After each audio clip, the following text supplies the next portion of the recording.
Yo, Sanjay Uchiha here, bringing you my review on Dragon Ball Super Episode 55, A Summons from the Omni King. Well, yeah, I forgot that I want to see Goku part, but that's besides the point.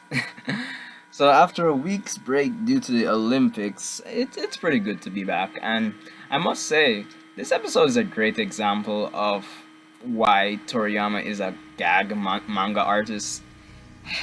It's This episode was really just fun to watch. So getting straight into it, Whis and Beerus let Goku know that the Omni King needs to see him like immediately. So this is after Goku instant transmissions over to Beerus's plan, and they're letting him know. And it just really seems to be a bother to Goku, honestly. That is until Whis lets him know that since he's friends with Supreme Kai, the Supreme Kai can actually get him to the Omni King's palace like instantly. So Beerus is freaking out and wondering why the Omni King wants to see Goku. Goku's wondering if it's concerning the tournament, but that's yet to be seen. At least at that point in the episode. But we learned something interesting, which I believe was in the recent manga chapter as well, that the Supreme Kai and the God of Destruction are actually tied together in the sense that if the Supreme Kai dies, Beerus also dies. This was made known to us by Whis. He was letting Goku know after Beerus was telling Whis to make sure that nothing happens to the Supreme Kai. And Beerus was actually arguing with Whis that how could he let Goku know something like that so easily. But Whis seems to trust Goku enough. So, moving over, we go to the Supreme Kai, and they teleport Goku and Whis over to the Omni King's palace right away. And there we're introduced to this character known as the High Priest. And there was this scene where he's carrying them to the Omni King. This scene where they're walking through this hallway, which I actually love how Toei actually did. Well, I guess did the hallway. It just looks really mysterious. Had I guess godlike feeling, like up a higher being. But anyway, moving on. One thing that I absolutely loved is that we keep getting additional characters that are above Goku and Vegeta at this point.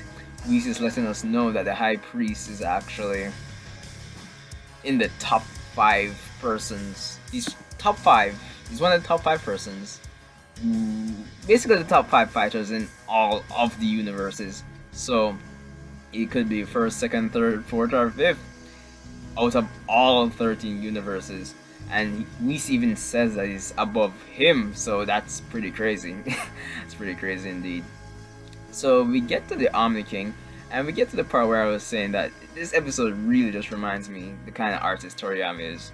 So we're here thinking that the Omni King might want to, talk about something, I guess, some serious topic.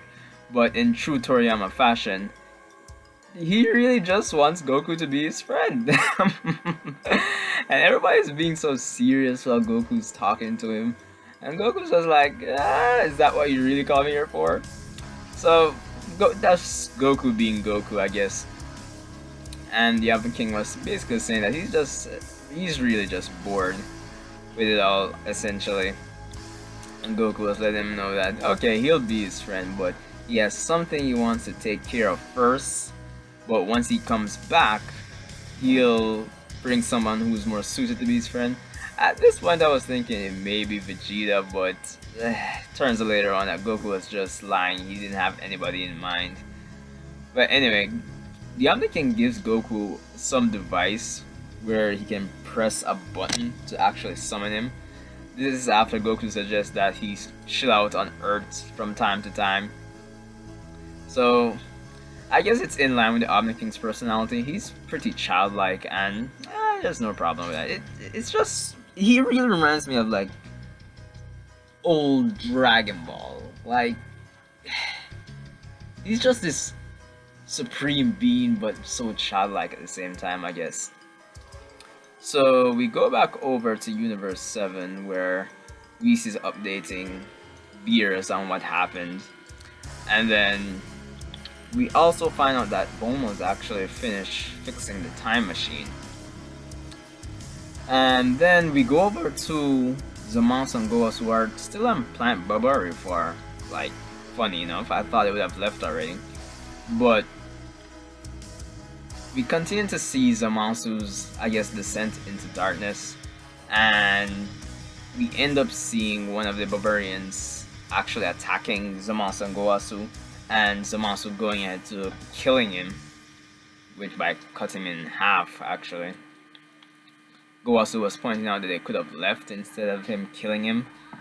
So, back on Universe 10, at the Supreme Kai's realm, we see Zamasu giving back Goasu the earring, and then honestly, one thing I actually really love about this episode is Zamasu himself.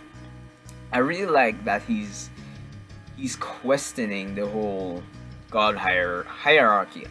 Actually, he's basically pondering the whole purpose of the Supreme Kais, and the typical Zamasu being, how should I put it? He still ponders if the mortals are even worth anything. And we get some discussion between him and Gowasu regarding things regarding the nature of good and evil. And we see, once again, the major plot point, the tea that Zamasu continues to make. It's like a recurring plot device, or plot point, I guess. It keeps getting even darker. So Gowasu and Zamasu proceed to have this long, in-depth discussion, and Zamasu seems to be convinced that the wisdom that the gods or the Kais have given mortals, they're just using it for evil. So it's clear to me that Zamasu must be some form of black, or there's definitely a connection.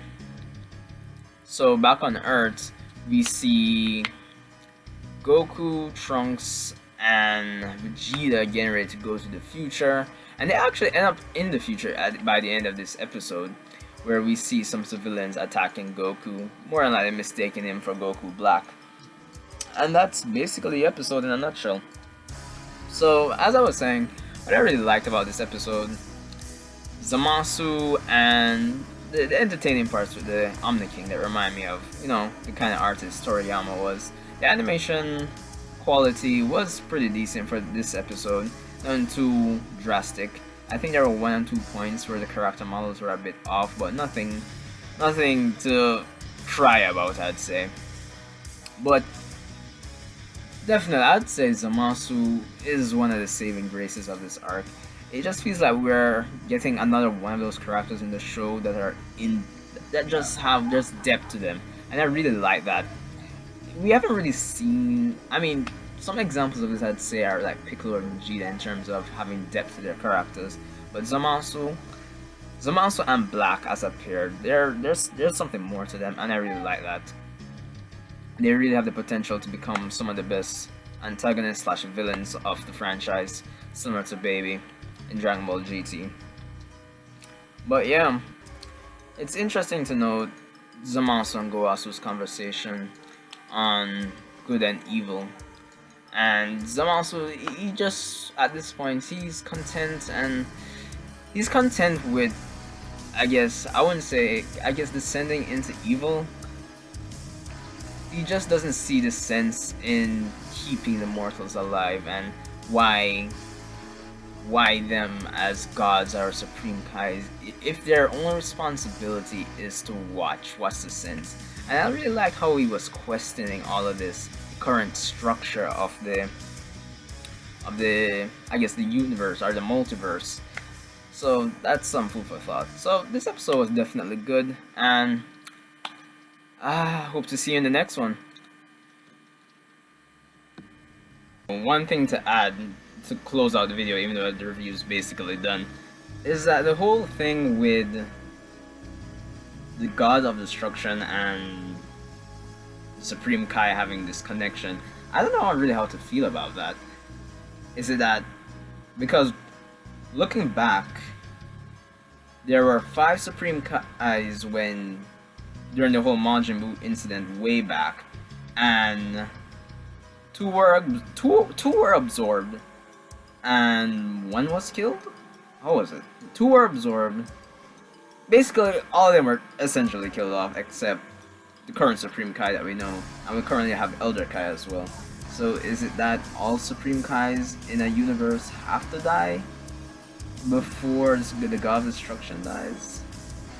Or is it just in this case, since the Supreme Kai that we know, since he's really the appointed Supreme Kai for this universe now, the only one that's left out of those original 5, when he specifically dies, that Beerus dies. That's probably, I guess, one point I liked about the episode as well, but kind of disliked.